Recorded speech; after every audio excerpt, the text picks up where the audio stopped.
Córdoba. Hace miles de años, lo que actualmente conocemos como el territorio de la provincia de Córdoba no existía, pero sí estaba habitada por comunidades de pueblos nativos con un importante arraigo al entorno donde desarrollaban diferentes actividades. Para comenzar a conocer a los primeros habitantes del territorio cordobés, tenemos que tener en cuenta y considerar a la cultura aborigen que se nos presenta como una continuidad histórica. Muchas veces ha estado postergada por una cuestión de identidad y de alguna manera tratar de identificar sobre los españoles a la historia del territorio cordobés. La idea de esto es tratar de reivindicar un poco el papel que han ejercido este tipo de comunidades y que actualmente están vigentes. Si tenemos que empezar a hablar de la población o el poblamiento de las primeras comunidades humanas dentro del actual territorio de Córdoba, tenemos que tener en cuenta diferentes tipos de teorías del poblamiento americano. Para hablar de las primeras comunidades humanas en el actual territorio de Córdoba, tenemos que remontarnos hacia 11.000 años aproximadamente.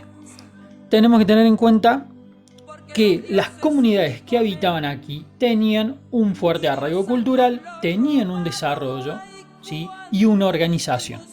Tenemos, por ejemplo, lo que fue en Los Toldos, en Buenos Aires, hace 12.600 años, la Cueva de las Manos en Santa Cruz, ¿sí?, hace 11.600 años, en la región de La Puna en Jujuy, entre 11.000 y 10.000 años, y lo que se conoce como Intihuasi en San Luis, aproximadamente hace 8.000 años.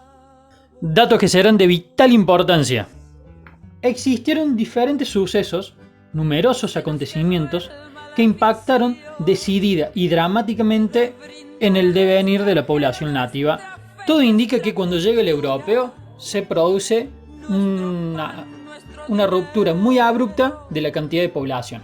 Estábamos hablando que aproximadamente a la llegada del europeo en estas tierras había entre aproximadamente 30.000 y 50.000 habitantes.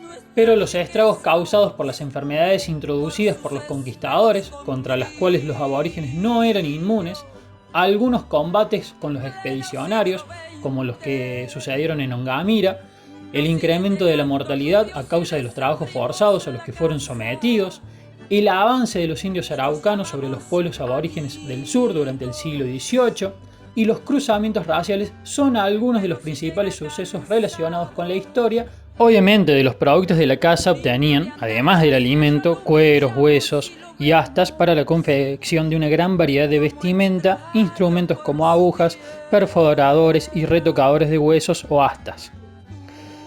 Además, también se obtenían materiales para la construcción de viviendas que seguramente consistieron en tiendas o carpas fácilmente transportables y adecuadas para los periodos residenciales donde realizaban este tipo de actividades diferentes grupos en busca del alimento. Los productos vegetales obtenidos mediante la recolección, como el algarrobo y el cháñar, requerían una gran inversión de tiempo para su procesamiento en molinos planos y morteros, con el fin de hacerlos digeribles. Estas características hacían que ocuparan un lugar secundario en la dieta de las poblaciones tempranas, ya que llevaba menos tiempo y esfuerzo procesar un animal. La provincia de Córdoba se caracteriza por presentar una importante diversidad ecológica, que se amplía al analizar las características de cada uno de sus paisajes. Uno de los rasgos que se destaca en la geografía son las cadenas montañosas que se localizan al oeste y que ocupan aproximadamente una sexta parte de su superficie. Estas cadenas, denominadas Sierras de Córdoba, pertenecientes a los cordones montañosos de las sierras pampeanas, conforman el conjunto más oriental y meridional de las mismas. Además, presentan una diversidad de microambientes determinados principalmente por la variación de la altitud y la disponibilidad de agua. Aunque es indudable que el ambiente impuso limitaciones, como así también diferentes posibilidades para la vida de los grupos nativos, no es correcto pensar que aquellos desafíos derivados del entorno geográfico determinaran las características socioculturales de las poblaciones, o bien que éstas hayan planteado una relación de lucha con la naturaleza a fin de lograr su dominación y explotación. Más bien tenemos que hablar de una adaptación al entorno y al ambiente para la obtención de beneficios y la satisfacción de diferentes necesidades. También es importante destacar que en líneas generales la provincia presenta dos sectores claramente diferenciados, las sierras y las llanuras. Como ya se ha mencionado muchas veces, los primitivos seres humanos que habitaron estos territorios eran nómadas, que vivían de la caza y de la recolección de frutos. Poseían una gran capacidad para recorrer grandes distancias y una habilidad para desarrollar instrumentos que les facilitaban las capturas de sus presas. Sin dudas, la caza era el principal sustento de estos grupos antiguos de la provincia, y para ello se proveían de elementos como puntas de mano, proyectiles extraídos de cuarcitas, rocas duras, percutores, etc. Y podemos decir que en el periodo de entre 500 a 900 años atrás, las comunidades productoras de alimentos de la región serrana comenzaron con estos antecedentes de la agricultura y el cambio social entre ser cazadores a recolectores, a causa de una innovación tecnológica y una intensificación productiva. Lo cual deja entrever algo muy importante. Estas comunidades sí estaban evolucionando. Estas comunidades sí se desarrollaban. Eran grupos humanos con un alto nivel de organización y además un alto nivel en el desarrollo de su tecnología. Uno de los cambios que merece ser destacado es la introducción de la cerámica. El dominio de las técnicas alfareras significó un considerable aporte, pues abrió nuevas posibilidades para el procesamiento y la contención de los alimentos. Las ollas esféricas fueron empleadas para la cocción de productos vegetales y animales mediante el hervido. De este modo se pudieron hacer comestibles determinados recursos, en especial los vegetales, y rescatar en caldos una serie de nutrientes que se perdían con el uso de otras técnicas como el asado. Y todo marchaba relativamente bien cuando empezó a marchar relativamente mal para la cultura aborigen de este territorio, porque cuando los españoles penetraron el actual territorio cordobés en las primeras décadas del siglo XVI, encontraron que la población indígena se diseminaba por toda la geografía, especialmente en la zona serrana.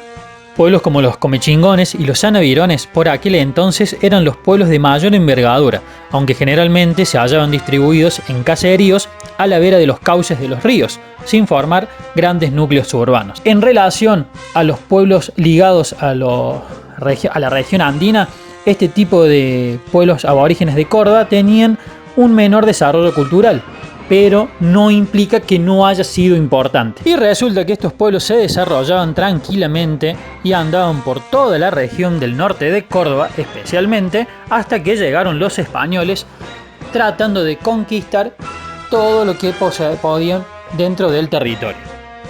Y sí, así fueron que existieron transformaciones bajo el régimen colonial mediante la conquista y la colonización del territorio. Antes de efectuarse la fundación de la ciudad de Córdoba, se habían ya producido varias entradas o expediciones que reconocieron la región, proporcionando el primer saber sobre los pueblos aborígenes y accidentes naturales, una condición necesaria para poder conquistar y dominar el territorio. Un aspecto sustancial que debemos considerar para el momento de la conquista fue la inexistencia de un centro de poder fuerte y aglutinante que permitiera, como en el caso mexicano y peruano, el dominio inmediato del conquistador. La falta de cohesión fue en un principio un impedimento para el conquistador, ya que al no haber una cabeza política, la conquista debía realizarse pueblo por pueblo. Sin embargo, esta particularidad significó también una ventaja para los invasores, ya que esa misma falta de cohesión social impidió la organización de una fuerte resistencia indígena armada al avance del español. Una de las conquistas más significantes e importantes de lo que implicó la colonización del territorio fue la batalla que hubo en Ongamira, al norte de Córdoba. Hacia marzo de 1574, unos pocos meses más tarde de la fundación de Córdoba, esta región fue explorada por Blas de Rosales, quien arribó a Córdoba junto con Jerónimo Luis de Cabrera. Allí se dio uno de los enfrentamientos más fuertes entre aborígenes y españoles. Muchos comechingones prefirieron arrojarse al vacío antes de caer prisioneros, mientras que en el combate cayó muerto el propio Blas de Rosales junto a otros españoles. La muerte del soltero Blas de Rosales dio origen al primer y curioso juicio sucesorio de aquella incipiente Córdoba. Los primeros vecinos de Córdoba, junto con el numeroso conjunto de indígenas desplazados desde diferentes regiones del virreinato que acompañaron e hicieron efectiva la empresa de conquista, fueron los que llevaron adelante el poblamiento de la nueva ciudad, a la vez que garantizaron la presencia del poder español en esta nueva avanzada sobre los dominios de América. La caída demográfica sufrida por la población indígena fue condicionada por diversos factores que son similares a los que afectaron a la mayor parte de las poblaciones nativas de la América española.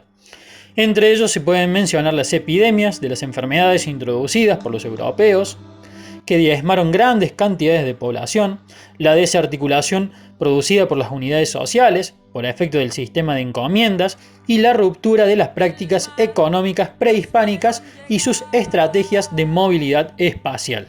De acuerdo a los datos censales, aproximadamente unas 51.142 personas residentes de la provincia de Córdoba han manifestado pertenecer o ser descendientes de pueblos indígenas u originarios. Esto nos lleva también a tener una idea de lo que sucede con el pueblo La Toma, dentro del barrio Alberdi, que reivindica su identidad en medio del asfalto que cubre su territorio ancestral. Sus integrantes defienden a la Pachamama, celebran al dios Sol y difunden el espíritu comunitario. Actualmente se encuentran en un proceso de reclamo de derechos de identidad, además de reclamar algunos territorios ancestrales. Importante también es destacar el caso de la invisibilidad que se ha producido durante varios años desde la llegada del español hacia este tipo de comunidades. De esta manera se reconfigura y se reasigna la identidad. Como se ha visto, conocemos muy poco sobre las autodescripciones de los antiguos habitantes de la región, principalmente y debido a que no existen testimonios directos que nos permitan reconocer de qué manera los nativos se denominaban y diferenciaban a sí mismos respecto a otros tipos de grupos. La identidad es un proceso flexible, de eso no quedan dudas.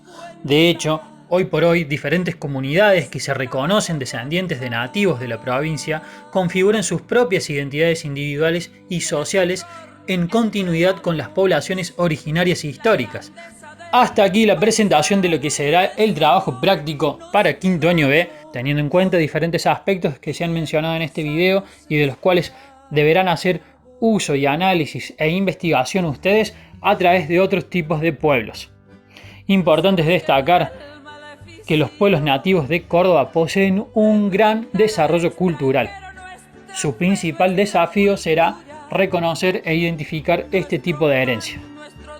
Importante, no se olviden de seguir en las redes sociales vía Twitter la cuenta, en Instagram, si tienen Instagram, y compartir este video entre sus compañeros para que se difunda la actividad.